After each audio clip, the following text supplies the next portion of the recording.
অস্ট্রেলিয়ার কাজ শেষ, এবার কি হবে ইংল্যান্ডের অবস্থা? রোহিত ভাই তুমি একটু বলো। এই কথাটাই চলছে এখন প্রত্যেক ভারতীয়দের মনে। তো রোহিত ভাই তুমি একটু জানাও যে ইংল্যান্ডের অবস্থা কি করবে। যে ইংল্যান্ড আর অস্ট্রেলিয়া ভারতের মতো টিমকে ফ্লাওয়ার ভেবেছিল, কিন্তু তোমরা এদের প্রুভ করেছো যে তোমরা ফ্লাওয়ার না, তোমরা ফায়ার। ফায়ার হ্যাঁ मैं পুষ্পা ঝুঁকেগা নেই সালা।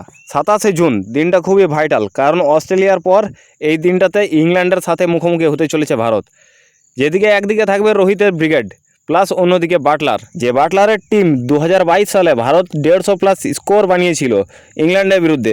সেই 150+ স্কোরকে হেসে হেসে চেজ করে দিয়েছিল বিনা উইকেটে। এক উইকেটও পড়েনি, অথচ বাটলারের টিম এই স্কোর চেজ করে ফেলেছিল, যেখানে হার্দিক পান্ডে এবং বিরাট কোহলি দুর্দান্ত ইনিংস খেলেছিল।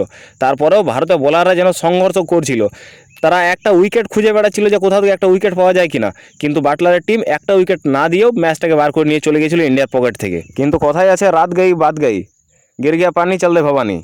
এখন টিম ইন্ডিয়া আলাদাই ফর্মে আছে, টিম ইন্ডিয়া এখন আলাদাই খেলে যাচ্ছে। টিম ইন্ডিয়ার মধ্যে রয়েছে সেই স্পিরিট, সেই জোশ, সেই অদম্য জেদ, যে কোনো জিনিসকে হাসিল করার ক্ষমতা রাখে। তো সেই ভারত এবার মুখোমুখি হতে চলেছে ইংল্যান্ডের সাথে, যেখানে বিরাট কোহলি ফ্লপ রয়ে গেছে। সেই টিম খেলছে সেমিফাইনাল, বিরাট কোহলির মতো ব্যাটসম্যান সে কিনা গোটা বিশ্বকাপে পুরো টি20 বিশ্বকাপটাতে বিরাট কোহলি ফ্লপ। যদি বিরাট কোহলি চলে তাহলে টিমটার অবস্থা কী হতে পারে? রোহিত শর্মা ক্যাপ্টেন্সিতে আর বিরাট কোহলির গাইডেন্সে কাঁধে কাঁধ মিলিয়ে হাতে হাত রেখে যে ভারতীয় টিম এগিয়ে যাচ্ছে, এটা যতটা তারিফ করা যায় ততটাই কম।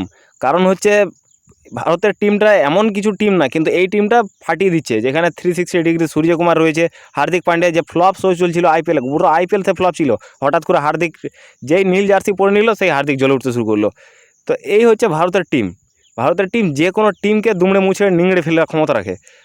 তো ওভারঅল বন্ধুরা ভিডিও এই পর্যন্তই।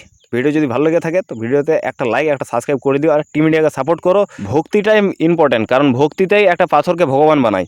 ঠিক সেরকম ফ্যান্সের যদি সাপোর্ট থাকে তো টিম ইন্ডিয়াও এই বছরের চ্যাম্পিয়ন হয়ে বেরিয়ে আসবে। তো সাপোর্ট করো, ক্রিকেটকে এনজয় করো, দেখতে থাকো ক্রিকেট। আর ধন্যবাদ ততক্ষণের জন্য বন্ধুরা, দেখতে থাকবে।